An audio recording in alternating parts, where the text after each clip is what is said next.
Hey guys, Pat Divilly here, teaming up today with Griffith College to share some ideas around accelerated learning and getting the most from your study time. So when I run seminars, one of the things I'll tell people is that there's different levels of investment required to get the most out of the day. So by stepping into the room, they've already invested money. They've bought a ticket to be there. And they've invested time, so they've given up a day of their life to be there, to learn new concepts, to learn new ideas. But the next level of investment is the most important, and that is the investment of energy. So they could sit in the room and just kick back and hope that all the answers come to them and that they get everything they want from the day, but not really be engaged and not really be there. You think about maybe your school days. I know for myself, oftentimes I didn't want to be there and I wasn't really invested. So I was spending 8 hours of my day maybe in school, or 6 hours or whatever it was, but I wasn't investing my energy. I wasn't actually being present in the process. This can be true of any area of our life. So I could spend hours with my partner or my family or my friends, but if I'm there on my phone and I'm not really investing in the person, what is it worth?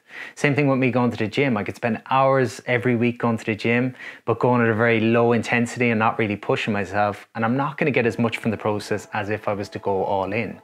So when I think about study, this is one of the things I've come to think. Oftentimes we can convince ourselves that we need to do hours upon hours upon hours of study, and it can be overwhelming. But really, if we narrow the focus and we start to invest more our energy and our attention into what we're doing in that present moment, in other words, become mindful and present, we can get so much more from the process. So a couple of ideas here. That's the first to think about. Are you just investing time, or are you actually putting your energy into your studies? Are you thinking about what you want to learn, what you want to achieve in the session? I often tell people that having mini learning objectives from each session is one of the ways we can propel ourselves forward, because that allows us to focus our energy. So rather than just reading chapters from the book, I'll give myself a couple of little mini targets, and that allows me to really dial in my energy and know at the end of the session that I didn't just spend 6 hours reading a book. I maybe did a couple of hours and had 3 or 4 learning objectives ticked off the list. So that's my first kind of suggestion on accelerating the learning curve. A second one, which I think is really obvious one, but something maybe we forget sometimes, is that I should be interested in the subject that I'm studying. I think about my school days. There was lots of subjects I had no interest in, and that led me to thinking I was unacademic, I wasn't clever, I wasn't smart. Really, I just wasn't interested in what it was I was studying. I didn't see the use of it in the real world. Okay, so oftentimes I think when we're studying for a degree, there's going to be certain subjects which don't appeal to us as much, but it's important that we kind of tie in how that's going to help in the bigger picture. Okay, so there's going to be subjects we really like, and it's going to be easier to study, but the ones that you struggle with, you need to find a way of motivating yourself, and the way usually is to take that and say, this is how it's going to help me in the bigger picture. Next suggestion will be to consider your learning style. So some people read books and they can pick it up and retain it, whilst others will struggle. For others, auditory is a much easier way of learning, so listening to audio books or listening to lectures.